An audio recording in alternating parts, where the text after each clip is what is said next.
Assalamualaikum warahmatullahi wabarakatuh. Perkenalan kami dari kelompok 1 yang beranggotakan saya Apriansa, Farhan Arif Rahman, dan Fatur Rohim. Di sini kami akan menjelaskan mengenai tanaman kelapa sawit yang ada di Riau dari mata kuliah Kapita Selekta Perkebunan semester 5 reguler, program studi pengelolaan agribisnis perkebunan Politeknik Seruyan. Yang pertama adalah persebaran kelapa sawit di Riau. Hampir semua kabupaten di Riau merupakan penghasil kelapa sawit. Hanya ada satu kabupaten saja yang tidak memproduksi kelapa sawit, yaitu Kabupaten Kepulauan Meranti. Ini berdasarkan data dari Badan Pusat Statistik Provinsi Riau pada tahun 2020 sampai dengan 2022. Yang kedua adalah sejarah kelapa sawit di Indonesia. Kelapa sawit pertama kali dibawa masuk ke Indonesia pada tahun 1848 oleh seorang warga Belanda, yaitu Dr. D.T. Price. Awalnya ia membawa 4 bibit sawit sebagai hadiah untuk ditanam di kebun raya Bogor pada Februari 1848. Kemudian pada tahun 1853, buah kelapa sawit yang dihasilkan dari 4 bibit tersebut didistribusikan ke Jawa, Madura, Sumatera, Kalimantan, Sulawesi, Maluku hingga ke Nusa Tenggara. Namun, saat itu masyarakat Indonesia hanya menggunakan tanaman kelapa sawit sebagai tanaman hias dan tetap menggunakan minyak kelapa.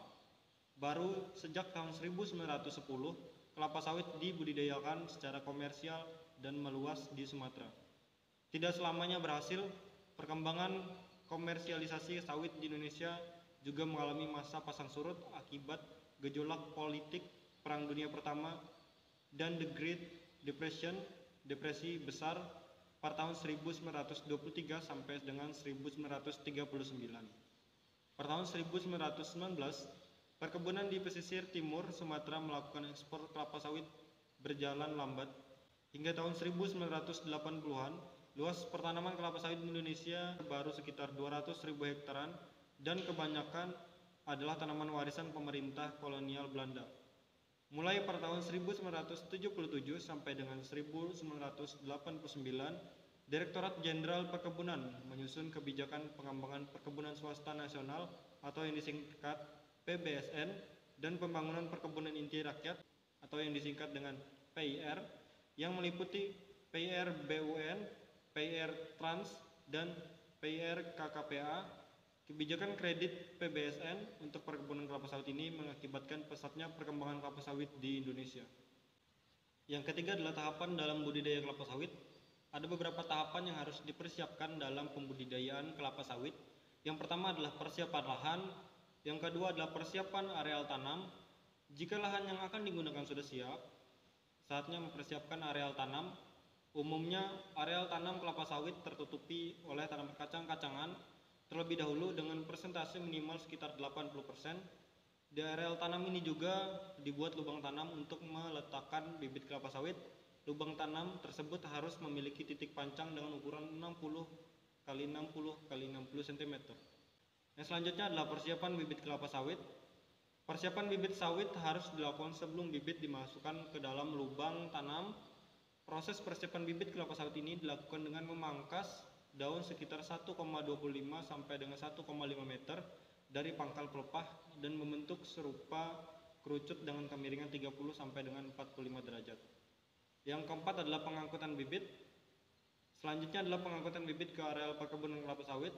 Untuk mempermudah perhitungan jumlah bibit yang akan dibawa, bibit biasanya dikelompokkan menjadi 50 sampai dengan 200 bibit sesuai luas perkebunan yang akan ditanami. Yang kelima adalah proses penanaman. Terakhir adalah tahap penanaman kelapa sawit.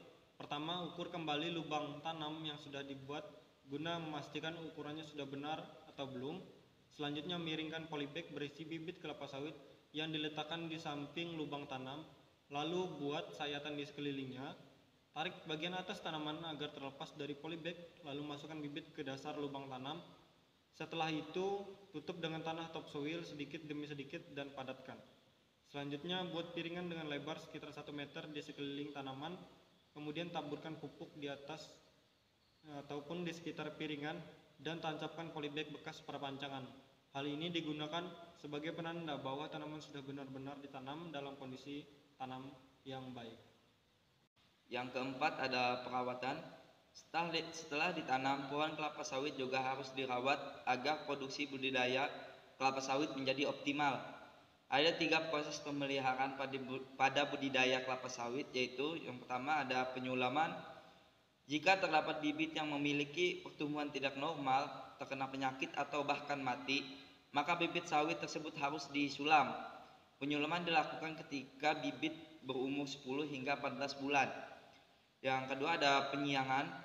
Penyiangan yaitu membersihkan gulma yang tumbuh di sekitar tanaman kelapa sawit. Gulma merupakan tanaman pengganggu yang dapat mengambil nutrisi dan makanan pokok tanaman sawit, sehingga tanaman sawit akan tumbuh tidak maksimal, maka sebaiknya dikendalikan gulma secara baik. Yang ketiga ada pemupukan kelapa sawit.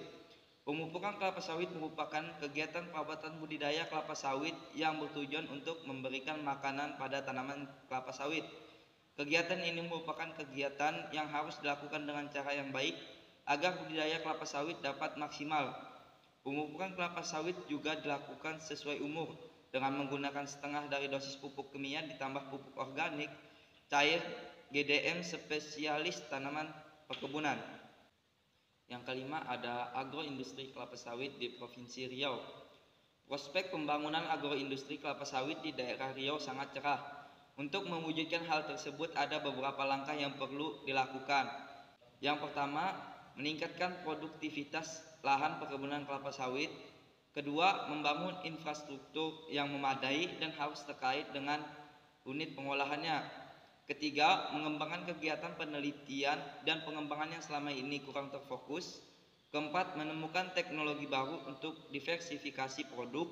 Dan yang kelima, harus ada deregulasi dalam industri kelapa sawit.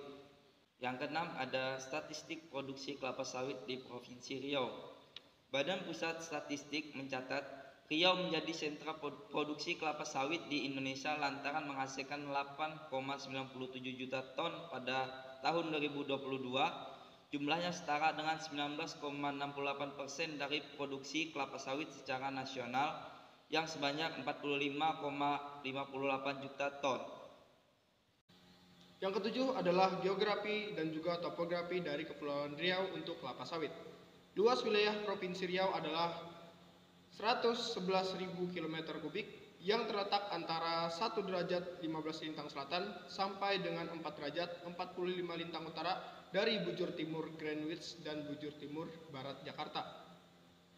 Daerah penanaman ideal budidaya kelapa sawit adalah dataran rendah dengan ketinggian 200 sampai dengan 400 meter di atas permukaan laut. Kepulauan Riau rata-rata memiliki wilayah terendah yaitu 91 meter di atas permukaan laut dengan iklim tropis dengan curah hujan rata-rata mencapai 1.700 sampai dengan 4.000 mm per tahun. Adapun perkebunan kelapa sawit di Kepulauan Riau memiliki luas sebesar 3,38 juta hektar setara 20,68% dari total luas areal perkebunan dari 26 provinsi lainnya. Yang kedelapan adalah perkembangan harga dari kelapa sawit di Kepulauan Riau. Kelompok Perkebunan Provinsi Riau bersama tim penetapan mendapatkan hasil dari perkembangan harga kelapa sawit dari Kepulauan Riau. Penetapan harga kelapa sawit pada bulan November 2023 telah mendapatkan tabel harga baru dari kajian PPKS yang disepakati. Kepala Dinas Perkebunan Riau menyatakan kenaikan harga tertinggi berada di kelompok umur pokok 8 tahun dengan perolehan sebesar Rp34 per kilogramnya, yang artinya mencapai 1,39% kenaikan, sehingga pembelian TBS petani dalam 1 minggu dapat mencapai Rp2.000 per kilogram, sehingga minggu yang akan datang. Dengan kenaikan harga CPO yang juga ikut naik sebesar Rp140 dan kernel sebesar Rp98. Yang kesembilan adalah potensi dari komoditas kelapa sawit di Kepulauan Riau. Tingginya minat masyarakat pedesaan di daerah Riau terhadap usaha tani kelapa sawit telah menjadikan daerah Riau sebagai penghasil kelapa sawit terluas di Indonesia. Luas perkebunan kelapa sawit di Riau yang tercatat di tahun 2011 mencapai 2 juta hektar dan penghasil tandan buah segar sebanyak 36 juta ton per tahunnya. Tingginya keinginan masyarakat untuk memiliki perkebunan kelapa sawit diprediksi akan terus meluas seiring dengan peningkatan dari keinginan masyarakat tersebut.